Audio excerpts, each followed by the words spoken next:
ada yang lebih pahit dari berharapnya hati kepada Allah. Allahumma aftah lana hikmataka ya Allah.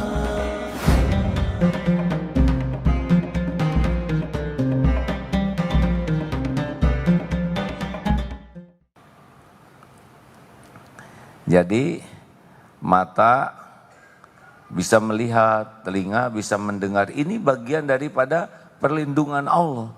Sehingga kita bisa melihat bahaya yang mengancam, mendengar bahaya yang mengancam. Benar? Termasuk hewan-hewan. Kuda juga diberikan kepekaan, kemampuan berlari. Karena dia begitulah cara pemeliharaan Allah terhadap kuda dari mara bahaya yang menimpa. Jadi tingkat pertama apa? Insting. Itu ada insting yang kita tidak ngajari tapi sudah ada dan itu dari Allah. Tingkat kedua adalah indera. Ada mata, ada. Coba bayangkan kalau indera perasa kita jelek, ngedudukin katel panas. Tahu-tahu kata orang gosong, mana? Ternyata kita ngedudukin katel. Dibuatlah supaya kita bisa menghindar dari mara bahaya, ada indera. Itu salah satu cara Allah memelihara hamba-hambanya. Yang ketiga adalah akal.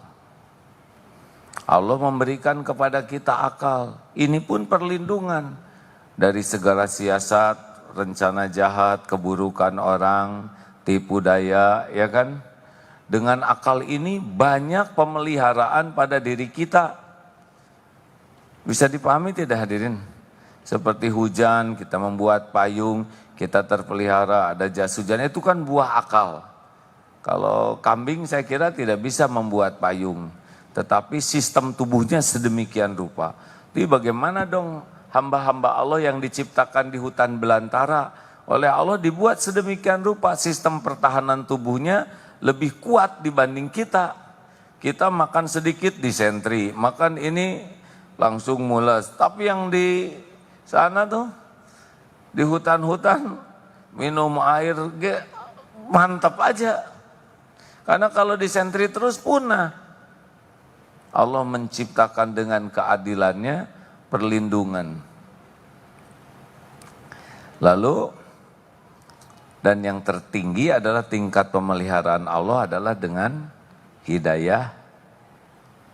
Islam itu sudah membuat kita lebih terpelihara dari azab, apalagi dengan tingkatan iman, ya. Nah, saudara-saudaraku sekalian, jadi kalau kita diberikan perlindungan oleh Allah, yang sangat penting adalah tidak hanya perlindungan fisik saja. Karena ada kalanya kita ketipu. Ketipu itu diizinkan oleh Allah. Tapi tertipunya kita bisa membuat kita lebih dekat dengan Allah. Berapa banyak kejadian yang menyakitkan yang membuat dekat dengan Allah. Betul? Halo? Ya, ilustrasinya itulah, naik pesawat, kalau lancar jarang ingat Allah. Tapi ketika, ya Allah, ya Allah, ya Hayyu, ya Qayyum. Nah, baru baca di Detik tuh, ada bangunan roboh, ibu bapaknya meninggal, tapi bayinya selamat. Ini Allah yang mengatur, hadirin. Sehingga dibuatlah robohan itu melindungi bayi ini. Kenapa bapak ibunya meninggal? Bapak ibunya meninggal karena memang dalam rencana Allah waktunya sudah selesai hidup di dunianya. Kalau baik maka tertimpa itu semoga husnul khotimah. Bayi ini karena Allah menghendaki umurnya panjang, maka disiapkanlah balok yang melindungi dari musibah ini. Tidak ada yang lepas dari kekuasaan Allah. Jadi kalau kita ingin selamat, memang pilihan kita adalah harus selalu berlindung kepada yang menguasai segala kejadian. Makanya kalau mau berangkat dari rumah, sunnahnya adalah berdoa bismillahi tawakkaltu 'alallahi la haula wala quwwata illa billah. Hudita wa kufita wa wuqita.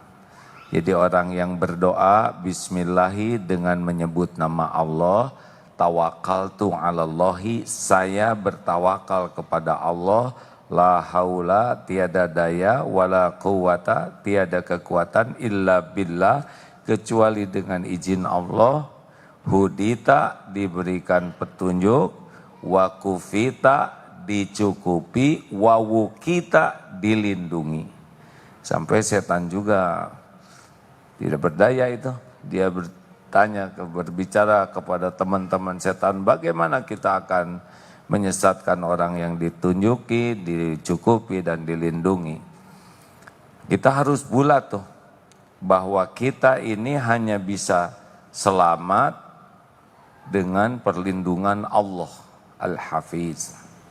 Dan karena semua yang membahayakan bagi kita, yang mengancam kita, pasti itu pun milik Allah.